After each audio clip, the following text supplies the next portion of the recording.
오늘 순서지 보시면요, 성경 말씀 나와 있거든요. 요한복음 제1장 43절부터 51절, 약간 길지만 우리 교대로 다 함께 읽기를 원합니다. 제가 먼저 읽고 그 다음 여러분 읽으시고 교대로 그렇게. 제가 먼저 읽습니다. 이튿날 예수께서 갈릴리로 나가려 하시다가 빌립을 만나 이르시되 나를 따르라 하시니 빌립은 안드레와 베드로와 한 동네 벳세다 사람이라. 빌립이 나다나엘을 찾아 이르되 모세가 율법에 기록하였고 여러 선지자가 기록한 그 일을 우리가 만났으니 요셉의 아들 나사렛 예수니라. 나다나엘이 이르되 나사렛에서 무슨 선한 것이 날 수 있느냐. 빌립이 이르되 와서 보라 하니라. 예수께서 나다나엘이 자기에게 오는 것을 보시고 그를 가리켜 이르시되 보라, 이는 참으로 이스라엘 사람이라. 그 속에 간사한 것이 없도다. 나다나엘이 이르되 어떻게 나를 아시나이까. 예수께서 대답하여 이르시되 빌립이 너를 부르기 전에 네가 무화과 나무 아래에 있을 때에 보았느라. 나다나엘이 대답하되 랍비여, 당신은 하나님의 아들이시요 당신은 이스라엘의 임금이로소이다. 예수께서 대답하여 이르시되 내가 너를 무화과 나무 아래에서 보았다 하므로 믿느냐. 이보다 더 큰 일을 보리라. 또 이르시되 진실로 진실로 너희에게 이르노니 하늘이 열리고 하나님의 사자들이 인자 위에 오르락 내리락 하는 것을 보리라 하시니라. 아멘. 아멘. 사진 잘 안 보이시죠? 프로악선요. 저 위는 밤 사진입니다. 불빛이 켜져 있고 무슨 캠프 같죠? 예, 저게 이제 캠프 맞습니다. 20세기 초에 시베리아, 구소련의 그 악명 높았던 시베리아의 강제 수용소 캠프입니다. 그리고 밑에 있는 사람들 머리 꼭대기 보이시나요? 여기 밑에는요, 이 영하 30도까지 떨어지는 그 시베리아 추위를 견디다 못해서 그 이제 숙소에 있는 사람들이 저 하나밖에 없는 저 난로 주변에 전부 다 모여갖고선 조금이라도 온기를 느끼고자 하는 장면입니다. 사실 저것은 영화의 한 클립을 가져온 것이고요. 실제로 있었던 스토리를 지금 이 영화를 만들었는데 그 장면을 가져왔습니다. 20세기 초에 구소련의 시베리아 강제 노동 수용소는 정말 악명 높기로 유명했습니다. 그리고 그 가운데 유대인 출신의 내과 의사인 코른 벨트라는 사람이 그 속에서 살고 있었습니다. 이 사람은 인텔리입니다. 그런데 스탈린 차에서 뭐가 찍혔어요. 체제 순종하지 않아서. 그래서 강제 수용소에 보내졌습니다. 물론 다른 죄수들처럼 강제 노동을 하지는 않았습니다. 의사였기 때문에 의사로서 일을 하면서 지내긴 했지만 속에서 분노가 항상 드글드글했습니다. 일단 유대인이었기 때문에 원래는 하나님 믿었거든요. 그런데 내가 잘못한 것도 없는데 여기 왜 와? 하나님이 지금 뭐 하고 있는 거야? 하나님이 있다면 이럴 수 없지. 화가 난 거야. 또 한 가지, 그 캠프에서 자행되고 있는 온갖 악행들을 보면서 막 분노가 항상 드글드글 했습니다. 어떤 악행? 같은 죄수들 간에도 그러한 갈등과 폭력이 있었지만 무엇보다도 간수들이 죄수들에게 행하는 악행이 정말 끝이 없었습니다. 자기들 말을 제대로 조금이라도 듣지 않으면 폭행이 무지막지하게 일어났습니다. 그리고 병원에 치료받으러 온 사람들한테 약을 제대로 주지 않게, 치료를 제대로 해주지 않게 죽어버리도록 의사들을 종용했습니다. 또 한 가지, 독방, 영하 30도까지 떨어지는 그 독방에 20일 이제 그 처분이 내려지면 먼저 법적으로는 이 죄수가 그것을 견딜 수 있는지를 의사한테 허락을 받아야 돼요. 근데 이 간수들은 의사한테 명령하는 거예요. 무조건 사인해. 견딜 수 있다고. 근데 의사는 알아요. 이 사람은 며칠 못해서 거기서 죽을 거를. 근데도 자기가 맞기 싫으면, 자기가 대신 독방 가기 싫으면 사인을 해줘야만 한 거예요. 그것을 억지로 하면서 자기 스스로에 대한 분노.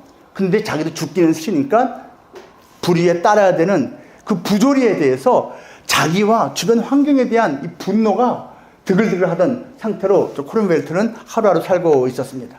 그런데 어느 날부터 몸이 약한 어떤 사람이 종종 그 치료를 받으러 왔는데 이 사람은 거의 죽어갈 것 같은 모습인데도 이 사람은 자꾸 자기한테 불편한 이름을 말하는 거예요. 유대인에게 있어서 가장 불편한 이름이 예수 그리스도입니다. 여러분, 유대인들은요, 하나님을 믿지만 하나님에게 아들이 있다. 하나님의 아들 예수가 구원자다라는 것은 정말 싫어하거든요. 그 말 듣는 것 자체를 싫어합니다. 그런데 이 환자인 죄수가 와서 자꾸 의사 선생님한테 예수님 얘기를 하는 거예요. 한 번, 두 번, 세 번 짜증나고 싫다 그러고 가뜩이나 하나님한테 대해서도 화가 나 있는데 무슨 또 예수야? 거절했습니다. 근데 몇 번 계속 대화를 하다 보니까 도대체 이 사람 안에 있는 확신이 뭐지? 이 사람 안에 있는 평온이 뭐지? 이 사람 안에 있는 그 어떤 자유가 도대체 뭐지? 궁금해지기 시작했습니다. 대화를 한 번, 두 번 더 해가면서 이 사람 마음이 변화가 생겼습니다. 그리고 뭔지 모르지만 나도 예수를 믿고 싶다. 나도 예수를 이 사람처럼 이 최악의 상황에서 내가 예수를 한번 믿어보리라 마음을 먹었습니다. 그리고 소위 말하면 예수를 영접한다는 고백을 하면서 믿겠다라고 자기와 하나님만이 알고 있는 상태에서 고백을 선포를 했습니다. 그런데 놀라운 일이 벌어졌습니다. 그 다음부터 서서히 그 분노가 가라앉는 거예요. 그 다음부터 서서히 죽음에 대한 공포도 가라앉는 거예요. 그 다음부터 서서히 세상이, 환경이 줄 수 없는 평안이 안에서 조금씩 올라오고 있는 것을 본인이 느끼게 되었습니다. 그러면서 큰 변화가 이 사람에게 두 가지가 생겼습니다. 하나는 이 사람이 원래 은근슬쩍 어떤 간수, 아주 최고 악질 하나를 살해를 할 계획을 세우고 있었습니다. 너무 악질이라서 저를 언제 한번 죽이고 싶은데 진짜 살해를 할 수는 없는데 마침 이 인간이 크게 다쳤어요. 그래서 혈관 봉합 수술을 하는데 이 사람은 알고 있었어요. 겉으로는 봉합을 했는데 실제로는 제대로 되지 않아서 결국 뇌출혈로 죽게 만든 법을 알고 있었어요. 요거를 딱 계획하던 찰나인데 그 직전에 예수님을 자기가 영접하겠다고 고백한 거예요. 그러니까 내가 예수 믿겠다고 작정했는데 사람을 일부러 죽일 수는 없지라는 생각이 들어서 그러한 계획을 포기하게 되었습니다. 즉 자기가 일부러 불의, 악을 행하는 것, 악의 악으로 대항하는 것을 스스로 내려놓는 용기를 내게 되었습니다. 또 한 가지가 있습니다. 어떤 또 다른 악질 간수가 있는데 이 사람은요 어떤 종류의 악질이냐면 환자에게만 지급되는 영양식이 조금씩 있어요. 그래봤자 뭐 곡식 잘 간 그런 죽 같은 것들입니다. 이걸 먹어야지 영양이 좀 쌓이기 때문에 환자들에게만 주는 건데 알고 보니까 이 환자들이 왜 계속 죽어가나 봤더니 이 담당 간수가 다 뺏어 먹는 거예요. 자기가 환자들에게 보급되는 그 영양식을 다 뺏어 먹고 있는 거예요. 그걸 갖다가 느낌으로 알고 있다가 눈으로 목도하게 됐어요. 너무 화가 났어요. 이거는 거룩한 분노죠. 이거는 그냥 분노가 아니고 화를 내야만 하는 거룩한 분노예요. 근데 어떻게 할 수가 없잖아요. 용기를 내어서 맨 윗선에다가 고발장을 접수했습니다. 그리고 그 수용소 이제 소장이 딱 보고 증거가 있는 것 같아서 그 간수를 며칠 동안 독방에 가뒀습니다. 근데 이게 얼마나 큰 용기인 줄 아십니까? 그 해에 범인이 밝혀지지 않은 살인사건이 열 몇 건이 발생했는데 그 열 몇 건 죽임당한 사람이 100% 내부 고발자들이었습니다. 그러니까 자기처럼 간수를 고발한 사람은 100% 죽습니다. 근데 그는 죽음에 대해서 고민을 했지만 더 이상 이러한 불의를 참을 수 없다라는 용기를 내고 과감하게 고발을 했고 드디어 이제 이 감옥에 독방에 들어간 간수는 이제 내일이면 나오게 됐습니다. 이 코른 벨트는 알고 있었습니다. 내가 이제 곧 죽겠구나. 그런데 그 전날 웬 젊은 전직 장교 죄수 하나가 실려왔습니다. 이 사람은 막 대장암 수술을 받은 사람이었습니다. 아니 죄수로서 시베리아에 온 것도 불행한데 거기에 대장암 환자로서 수술까지 받았으니 얼마나 최악의 상황이겠습니까? 그런데 그 젊은 장교는요 원래 포병 장교였어요. 구소련 소련군을 위해서 헌신하던 사람이었는데 스탈린 체제하에서 이게 뭔가 아닌 것 같아 라고 친구에게 편지에다가 그거 몇 줄 적었다가 그 친구가 고발을 해버린 거예요.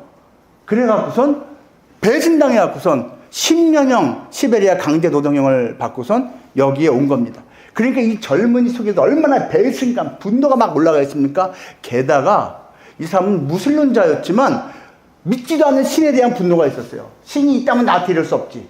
그러니까 신을 믿는 사람도 신이 있다면 이럴 수 없지. 신이 없는 사람도 신이 있다면 이럴 수 없지를 생각했던 거예요.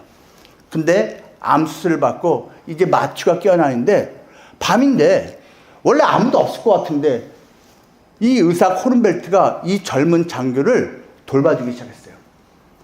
굳이 그렇게 안 해도 되는데 자기 숙소에 가야 되는데 이 의사는 밤새도록 이 수술 받고 나온 환자를 돌봐주면서 어느 틈엔가 이제 마취가 슬슬 깨니까 자기 얘기를 들려주기 시작했습니다. 코른벨트가 이 젊은 장교에게 말을 한 거예요. 내가 이렇게 살아왔다고, 이렇게 억울했다고, 분노했다고, 화가 났다고, 사람을 죽일 생각까지 했다고, 그러다가 내가 예수님을 만났다고, 그리고 내가 변화된 것이 있는데 내가 사실 은근슬쩍 죽이려다가 안 했다고, 내려놨다고, 그리고 목숨을 걸고 저 악한 부조리를 내가 고발했다고, 그리고 나는 이제 곧 죽을 거라고. 근데 나 그렇게 두렵지 않다고, 죽음에 대해서 옛날만큼 두렵지 않다고, 내 안에 갇혀있지만 자유가 있다고, 세상에 알 수 없는 평안이 있다고, 당신도 내가 만난 그 예수를 만나면 내가 무슨 말 하는지 알 것입니다. 당신도 예수 믿어보세요. 이걸 갖다가 밤새도록 한 거예요. 근데 이 마취에서 깨어난 사람은 듣다가 졸다가, 듣다가 졸다가, 듣다가 졸다가 잠에 들었는데 밤이 샜어요. 근데 의사가 이제 옆에 없는 거예요. 아, 숙소에 갔나 보다 생각했죠. 근데 그날 저녁에 알게 됐어요. 자기를 밤새 간호하고 예수 얘기를 들려줬던 그 코른벨트 의사가 살해를 당했습니다. 그날 아침에. 그리고 죽임 당해서 시신이 되었지요. 이 젊은 장교가요, 궁금했어요. 도대체 예수가 뭐지? 예수가 뭔데 이 사람은 마지막 날 처음 본 나에게 예수 하다가 저렇게 죽을 줄 알면서 진짜 죽었지? 그 예수를 묵상했어요. 어찌저찌 해갖고선 자기가 그래도 억지로 좀 주워들었던 성경 말씀을 기억하기 시작했어요. 그리고 그 안에 있는 또 다른 숨어져 있는 크리스찬이 있었어요. 그런 사람들한테 예수 얘기를 듣기 시작했어요. 그리고 이 사람도 어느 순간 예수님을 영접했습니다. 실제로 있었던 얘기고요. 이 젊은 장교를 우리는 지금 솔제니친이라고 부릅니다. 솔제니친 1970년도 노벨 문학상 수상자입니다. 그 강제수용소에서 여러분 무려 10년이나 고생했습니다. 그리고 나왔습니다. 교사로 들어가 수학교사를 했습니다. 그러면서 틈틈이 글을 써서 드디어 때가 되었을 때 첫 소설, 중편 소설을 냈는데요. 이반텐에서 빛의 하루라는 책입니다. 제가 20살에 저 책을 읽었어요. 여러분 중편입니다. 이틀이면 다 읽습니다. 너무 놀랐어요. 뭘로 낸 줄 아세요? 이반텐에서 빛이라고 하는 저 한 사람이 수십 년의 시베리아 강제 수용소 생활을 끝내고 내일이면 이제 퇴소하는 날인데 퇴소하기 전날에 있는 하루 동안의 일들을 갖다가 소설로 쓴 거예요. 여러분 이게 말이 됩니까? 내가 놀랐던 게 그거예요. 어떻게 하루 동안의 일을 갖다가 이렇게 길게 쓰지? 야, 이 작가 천재인가 보다. 그게 제 첫 인상이었습니다. 근데 그 스토리는 자기 얘기입니다. 그 스토리는 자기가 경험한 것을 바탕으로 쓴 건데 세계 문단을 뒤흔들었습니다. 마침 정권이 바뀌었어요. 스탈린 다음에 후르시초프라고 하는 사람이 잡았는데요. 이 사람이 정권 잡고 앞에 있던 스탈린 격하운동, 박살내기 운동을 벌였습니다. 근데 이 책이야말로 스탈린 시대에 있었던 부조리의 최고의 책이야. 고발한 책이야. 그래서 이 책을 엄청 띄웠습니다. 전 세계적으로 퍼져나갔습니다. 후르시초프가 좋아했습니다. 그런데 좋아한 것도 한 번이죠. 그 다음에 이 사람은 유사한 책들을 계속 썼습니다. 저기 나와 있죠. 수용소 군도. 느낌 파고 오죠? 암병동. 자기의 경험을 바탕으로 쓴 겁니다. 소련 전체주의의 폐해, 그 악에 대해서 고발하는 내용입니다. 후르시초프가 나중에 이게 뭐야? 나까지도 욕하는 거잖아. 우리 전부 욕하는 거잖아. 뒤늦게 깨닫고 1974년에 서구 미국으로 추방을 했습니다. 여러분 나중에 기회 있으면요.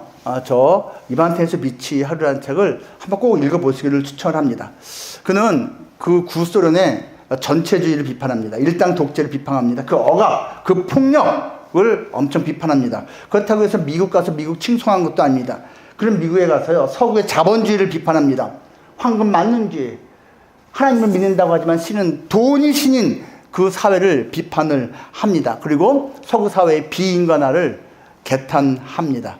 그래서 이 솔제니츠를 우리는 흔히 반체제 인사라고 부르는 겁니다. 이 사람이요, 예수님을 만나고 평생 하나님의 사람을 살았는데요, 이런 말을 했습니다. 내 조국에서 6천만 명의 생명을 빼앗아간 사건이 발생한 가장 큰 원인은 사람들이 하나님을 잊어버렸기 때문이다. 이게 무슨 말이냐면요, 이 사람이 딱 소위 말하는 구소련의 러시아 제정시대의 레닌 혁명, 볼셰비키 혁명 세대인 사람이에요. 자기가 목도한 거예요. 6천만 명의 생명을 앗아갔어요. 그 체제가요. 여러분, 이건요, 마오쩌둥이요, 문화대혁명 때 5천만 명 생명을 갖다가 이렇게 가게 한 거하고 보다 더 큰 일들이거든요. 도대체 이런 일이 왜 벌어졌느냐? 그는 말합니다. 우리 민족, 우리 사람들이 하나님을 잊어버렸기 때문입니다. 라고 말합니다. 그리고 그는 이렇게 고백을 했습니다.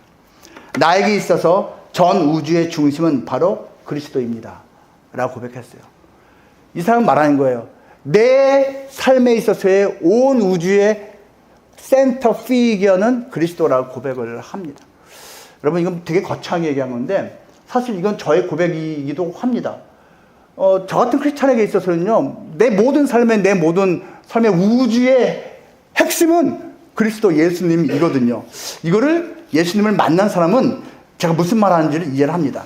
그러면 도대체 이런 은밀한 얘기를, 솔제니친의 은밀한 얘기를 어떻게 알았을까요? 사람들이요. 책에 써 있습니다. 이 책입니다. Loving God이라는 책입니다. 정말 좋은 책입니다. Loving God, 찰스 콜슨이라고 하는 사람이 썼습니다. 이 책도 읽어보시길 제가 강력하게 추천을 드립니다. 여러분, 찰스 콜슨은요, 이 솔제니친하고 이제 교류를 했습니다. 직접 인터뷰를 하고 대화를 하면서 그의 고백을 듣고서 이것을 책에다가 쓴 것입니다. 이 사람은요, 미국 백악관의 닉슨 대통령의 법률 보좌관이었습니다. 변호사 겸 법학 박사였어요. 그런데 닉슨 대통령 하면 떠오르는 사건이 있죠. 워터게이트 사건입니다.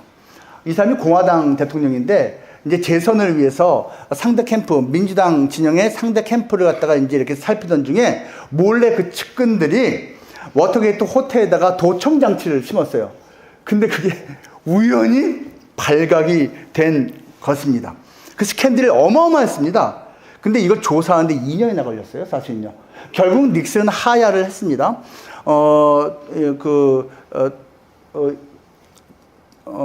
임피치먼트, 탄핵을 당하기 직전에 어차피 될 거니까 자기가 스스로 알았습니다 하고 내려왔습니다. 2년을 버티다가 내려왔습니다. 처음에는요, 이 측근들이 다 그런 일 없다고, 그 도청장치 심은 거 우리 아니라고 계속 버텼습니다. 그러다가 증거가 나왔어요. 그래서 더 이상은 발뺌을 못하게 됐습니다. 그러니까 그 측근들이 또 어떻게 했냐면은 그까짓 게 뭐라고, 별일 아니라고 발뺌을 했습니다. 전 국민이 분노를 하게 되었죠. 근데 문제는 이 사람이에요. 이 사람은 다른 의미로 분노했습니다. 자기는 몰랐어요. 그런 일이 있는지 몰랐어요. 이 사람 책에 보면요, 제일 먼저 분노한 게 뭐냐면, 나를 빼놓고 그런 중요한 일을 했어? 그 최고 핵심 중에 자기는 있어야 되는 건데 나를 빼놓고 이런 일을 했어? 일단 그게 섭섭했어. 두 번째, 아니 정황상 이 애들이 한 게 틀림없는데 끝까지 발뺌하는 모습을 보고 실망을 했어요. 저것들은 걸려도 발뺌을 하네? 인간이 왜 저래? 저것들이 평소에 맨날 자기들은 정의롭고 이 땅을 유토피아를 만들어야 되고 자기들이 하는 일이 항상 옳은 거라고 확신하던 사람들인데 저런 모습이 있었어? 너무 실망한 거예요. 세 번째, 그러면서 자기 마음속에 무슨 생각이 드는지 아세요? 이 사건이 자기 나라에 어떤 폐해를 줄 것인지 걱정한 게 아니라 내 경력에 큰 흠집이 되겠구나, 이거를 더 크게 걱정하고 있는 자기를 발견하고 스스로 실망한 거예요.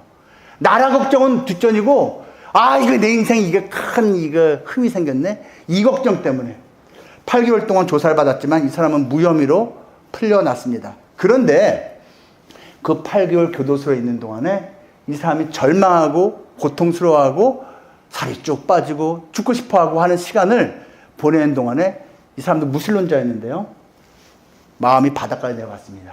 그리고 그 교도소 안에 있는 성경책, 빛이 되어 있는 것을 어렸을 때 이후로 본 적이 없는데 이렇게 보다가 예수님 얘기를 읽고 예수님을 영접했습니다. 성경 말씀을 통해서 예수님을 만났습니다. 그 인생이 완전히 새로워졌습니다. 완전히 변화됐습니다. 8개월 나온 다음에요. 마음을 다시 수습하고 그는 다시 변호사업으로 돌아가지 않았습니다. 출감 후에 교도소 성교회를 창립했습니다. 그리고 한평생 작가 겸 이 사람 책을 다 줬습니다. 여러분 다 좋아요? 그리고 목사로서 낮은 자리에 있는 정말 절망 중에 있는 교도소 수감자들을 전도하는데 한평생 보냈습니다. 그는 종교계의 노벨상으로 불리는 템플턴 상을 수상하게 됐습니다. 여러분 이건 종교적으로 본이 되는 선한 봉사를 많이 한 사람들에게 주는 상이고요. 우리나라에서는 영락교회를 창립한 한경직 목사님이 수상을 한 바가 있습니다. 이 사람도 그 고통의 상황에서 나름 억울하고 힘든 상황에서 오히려 예수님을 만나게 되었다라는 것이죠.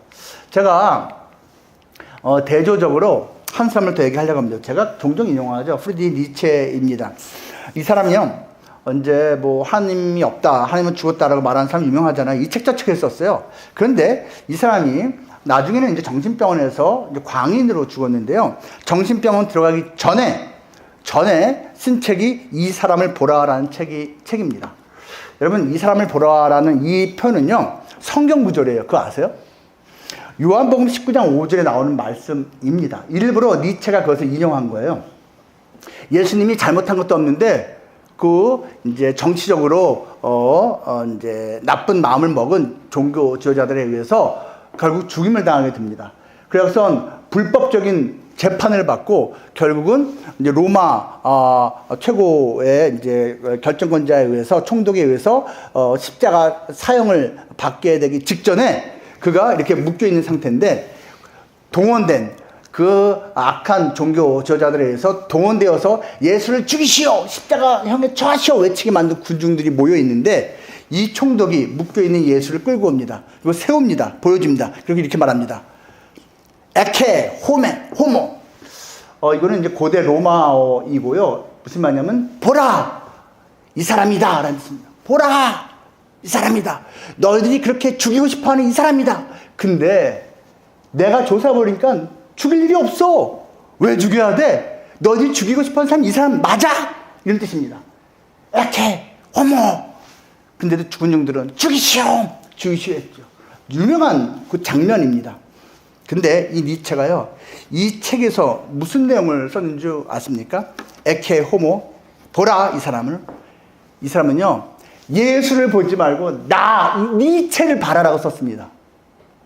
이해됐습니까? 책에다가 나를 봐라, 각자를 보라는 뜻이 아니에요. 니체를 봐라, 예수는 실패자다, 나를 봐라. 그러면서 책 4개 파트 제목이 이렇습니다. 나는 왜 이렇게 현명한가? 나는 왜 이렇게 영리한가? 나는 왜 이렇게 좋은 책을 쓰는가? 나는 왜 하나의 운명인가? 이 세계를 영도할 지도자로서의 운명이 나한테 주어졌는데 어쩔 수 없지 받아들여야지. 이 내용입니다. 여러분 이 책 읽어보면요 어마어마합니다. 자기 스스로 최고의 인류의 존재로 스스로 추앙을 이렇게 해놓습니다. 이게 제정신인가? 그래서 사람들은요 이쯤 되니까 다음 단계가 제가 정신병원이라고 했잖아요. 정신병원 들어가기 전에 이 책을 썼다니까요. 그는 이 책에서 말합니다. 사람들이 내가 죽은 다음에 50년 후에 나를 신으로 숭배할까봐 심히 염려가 된다. 나를 숭배하는 건 맞지만 신은 아니다. 이렇게 주장을 합니다. 예수 말고 난 니체를 봐라. 이게요, 사람이 교만해지면 이렇게까지 주장을 할 수가 있는 거예요. 에케 호모라는 성화가 사실 전 세계적으로 여기저기 있습니다. 근데 저거 혹시 기억하십니까, 여러분? 저 그림 혹시 기억하세요? 스페인의 에케 호모라는 이제 벽화입니다. 저게 이제 명화라서 많은 관광객들이 이제 찾아왔었어요. 그런데 세월이 흐르니까 저 첫 번째 있는 사진이 저렇게 가운데 사진처럼 이렇게 낡게 되었어요. 그래서 보수공사 해야 되는데 그걸 아직 안 하고 있었어요. 근데 저걸 안타까워한 동네에 살고 있는 80세 먹은 할머니께서 자기가 이렇게 물감을 가져와서 자기가 덕지덕지 복원을 시켰어요. 그게 세 번째 그림입니다. 여러분, 이거 되게 유명한 아주 센세이셔널 사건이었습니다. 그 다음에 어떻게 됐는지 아세요, 여러분? 저 복구 안 했습니다. 저거 보려고 전 세계에서 관광객들이 더 많이 옵니다. 저거 보려고. 저 망친 그림 보려고. 근데 저 망친 그림의 별칭이 뭔지 아십니까? 원래 이름은 예수님을 표현하는 에케 호모예요. 근데 저 망친 이름은 에케 모모입니다. 여러분, 이탈리아어로요, 모모는 원숭이라는 뜻입니다. 원숭이처럼 생겼다고 해서 원숭이. 봐라! 원숭이다. 근데 사람들은 재밌다고 하면서 엄청 찾아가서 기념 촬영을 합니다. 여러분 보세요. 원래 예수 그리스도가 아닌 다른 형태입니다. 사람들이 자기가 덧칠을 해요. 그리고 에케 호모가 아닌 에케 모모로 만들어버려요. 그런데 사람들은 흥미거리로는 찾아주긴 했는데 원래 모습은 아니에요. 니체가 대표적입니다. 원래 예수가 아닌 예수를 갖다가 자기가 만들어버려요. 덧칠해버립니다. 그러면서도 자기인 것이 잘못됐다는 걸 모르죠. 그 니체는요, 짜라투스는 이렇게 말했다. 그리고 다른 책에서도 신은 죽었다라고 계속 반복해서 말합니다. 근데 흔히 이런 유머가 있는 거 알고 계시죠? 신이 죽었다라고 니체가 말했지만 하나님 말씀하십니다. 니체가 죽었다. 이 유명한 얘기입니다. 여러분, 우리 인간에 한계가 있다라는 것이죠. 예수님을 먼저 만난 오늘 본문 보시면요, 빌립이 예수님 제자입니다. 친구 나다나엘을 예수님에게 데려오면서 한 말이 와서 봐라입니다. 야, 내가 봤는데 이게 뭔가 있어. 너도 와서 입을 직접 봐. 나다나엘은 또 다른 이름이 바돌로메로 학자들은 거의 일치해서 말을 합니다. 바돌로메나 나다나엘이 똑같은 사람이라는 것이지요. 과연 이 사람들은 어떻게 살았을까요? 세월이 흘렀습니다. 많은 세월이 흐른 다음에 이들은 예수님의 십자가 죽으심도 경험했고 부활하심도 목도했고 그 예수님의 사명을 받아서 전 세계를 다니면서 예수님을 전했습니다. 이 바울은요, 이 빌립은요, 인도까지 가서 또 튀르키예까지 가서 선교하다가 돌에 맞아 죽었습니다. 지난 주일에 우리 양 목사님께서 파묵칼레라는 얘기 용어를 썼는데 기억하시나요? 지금 터키에 튀르키예에 있는 관광지로 되게 유명한 온천수, 석회암 온천수, 되게 관광지로 유명한 곳인데 거기에 성경에서는 라우디게아라고 쓰여져 있거든요. 근데 그 언덕이에요, 이게 여러분. 근데 이 언덕을 쭉 올라가면 고기가 낮은 언덕에 파묵칼레 온천수가 있는 건데 거기서 또 한 단계 언덕이 또 있어요. 거기에 올라가면 바로 이 빌립 순교 유적지가 있습니다. 빌립이 예수님을 여기까지 가 전하다가 돌에 맞아서 죽었습니다. 그리고 이 빌립이 데려온 이 친구 나다나엘 바돌로메, 이 성화의 제목 자체가 바돌로메의 순교입니다. 이 사람은요, 지금의 이란인 페르시아까지 가서 또 마케도니아까지 가서 아르메니아까지 가서 예수님을 전하다가 그 아르메니아에서 순교를 당했는데 산채로 가죽이 벗겨졌습니다. 그리고 참수형을 당했습니다. 이 두 사람은 왜 이렇게 죽음에 이르기까지 예수 이름을 전했을까요? 오늘 읽은 본문 말씀 보면요, 먼저 예수님을 얼핏 만난, 정확히는 아직 모르는데도 얼핏 만난 빌립이 친구 나다나엘에게 꼭 예수님을 소개하고 싶었던 거예요. 그 너도 와서 봐라 한 거죠. 그래서 오긴 오는데 쭈삣대면서 왔습니다. 나다나엘이. 야, 가뜩이나 살기 힘들고 그런데 뭐 귀찮게 무슨 새로운 무슨 예수라는 작자를 왜 만나야 돼? 하면서 툴레툴레 하면서 갑니다. 이 친구가 말합니다. 아니야, 뭔가 있어. 이분이 성경에서만 약속된 그분인 것 같아. 그때 그래, 그분이 어디 출신인데요? 저 북쪽 지방에 갈릴리라고 하는 데서 오셨어. 이때 이 말합니다. 갈릴리? 야, 그 시골에서 무슨 총구석에서 뭐가 나오겠어? 선입견이 있는 거야. 야, 총구석에서 무슨 위대한 선지자 또는 메시아가 나오겠어? 라고 일단 선입견을 한번 긋습니다. 그리고 예수님 딱 만났는데 예수님이 만나자마자 이 말합니다. 봐라, 옆에 있는 사람들한테 이 사람은 진짜 이스라엘 사람이라고, 정말 순수한 사람이라고. 나를 아세요? 그럼 알지. 네가 여기 오기 전에 1시간 전에 저기 무화과나무 아래 앉아갖고선 있을 때부터 내가 이미 알고 있다. 내가 1시간 전에 무화과나무 아래에 있었던 거 어떻게 알지? 놀라는 거예요. 그러니까 그 하나만 가지고선 나다나엘은 당신 진짜 하나님 아들이에요? 당신 진짜 메시아예요? 이렇게 말합니다. 그 이적같이 느껴지는 뭐 하나 보고 이렇게 말하는데 그게 중요한 게 아니거든요. 여러분, 이적을 하는 게 중요한 게 아니거든요. 예수님이 이렇게 말합니다. 이거 갖고 놀라니? 그거 아니야. 장차 네가 하나님의 천사들이 인자 위에 나 위쪽으로 하늘이 열리고 천사들이 오르락 내리락 하는 것을 보게 되는 날이 올 거야 라는 말입니다. 여러분, 이게 무슨 말인지 이해하기 힘드시죠? 그런데요, 당시의 유대인들은 100% 알아듣는 말이었어요. 왠지 아십니까? 이거는 이스라엘 사람들이라면 도저히 모를 수가 없는 창세기 야곱이라는 사람의 이야기이기 때문에 그렇습니다. 여러분, 우리 대한민국에서 성장한 평범한 사람이라면 제가 이런 말 할 때 다 알아들 거예요. 나에게는 아직 열두쪽 배가 있는데 알아들어요, 무슨 말인지. 그렇지 않습니까?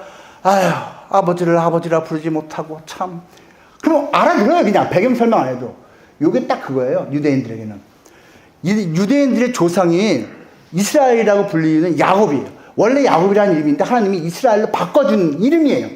근데 그 야곱이 이런저런 이유 때문에 광야에서 잠을 자게 됐어요. 베델의 광야에서. 꿈을 꿨어요. 하늘이 열리고요. 왜 사다리가 있는데 천사들이 이 땅과 하늘을 오르락 내리락 하는 장면을 봤어요. 하늘과 땅이 연결된 사다리가 있는 거예요. 딱 일어나서 놀랬죠. 그 장면을 얘기하는 거예요. 근데 이제는 사다리 얘기를 안 해요. 무슨 얘기를 하고 있죠? 인자, 예수를 오르락 내리락 하는 거예요. 예수님이 하늘과 땅을 이어주는 사다리라는 이야기입니다. 이 얘기를 한 거예요. 근데 아마 나다나엘은 알아듣는 것 같은데 알아듣지 못했을 거예요. 예수님이 그 야곱 우리 조상님의 그 하늘을 닿는 사다리라고? 하늘에 올라가는 사다리라고? 근데 이후에 예수님과 동행하면서 깨닫게 되었을 겁니다. 진짜구나. 예수님을 통해서 저 하늘로 올라가는 거구나를 깨닫게 된 거예요. 그러니까 그는 죽음을 각오하고더라도 예수님을 전한 겁니다. 죽어도 괜찮다. 이거는 진짜니까. 이거는 진리니까. 이것은 사실이니까. 그래서 이렇게 순교의 자리까지 간 것입니다. 가장 암울했던 시기를 살던 그 빌립과 나다나엘, 로마 통치하에서 소망이 없어 살던 젊은이였거든요. 이들에게 예수님은 와서 보라 라고 할 만큼 의미가 있는 존재였습니다. 그리고 가장 절망적인 상황 속에서 있었던 그 의사 코른벨트와 죄수 솔제니친에게 예수님은 이 사람을 보라가 해당될 만큼 우리의 관심을 집중해서 보아도 후회가 없을 그러한 존재였습니다. 여러분에게 예수는 어떤 의미이십니까? 여러분 이미 와서 지금 조금씩 보고 있죠.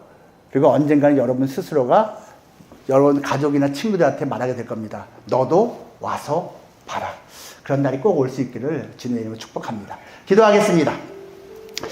하나님 감사합니다. 하나님께서 사랑하시는 귀한 우리 벽산의 임직원들이 또 함께 모여서 예배를 드립니다.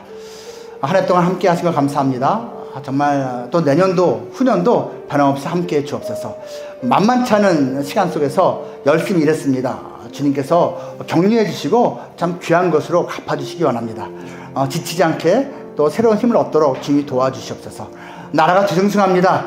우리 믿는 자들이 본이 되어야겠습니다. 주님, 우리가 기도하게 하소서, 행동하는 믿음이 되게 하소서, 본이 되는 삶이 되게 주옵소서. 우리 벽산의 하루하루를 주님께 의탁합니다. 우리 벽산의 가족들 주님께서 건강 지켜주시고요, 그 마음의 평강 채워주시고요, 하루하루 행복하도록 은혜를 부어 주옵소서. 존귀하신 예수님 이름으로 기도합니다. 아멘.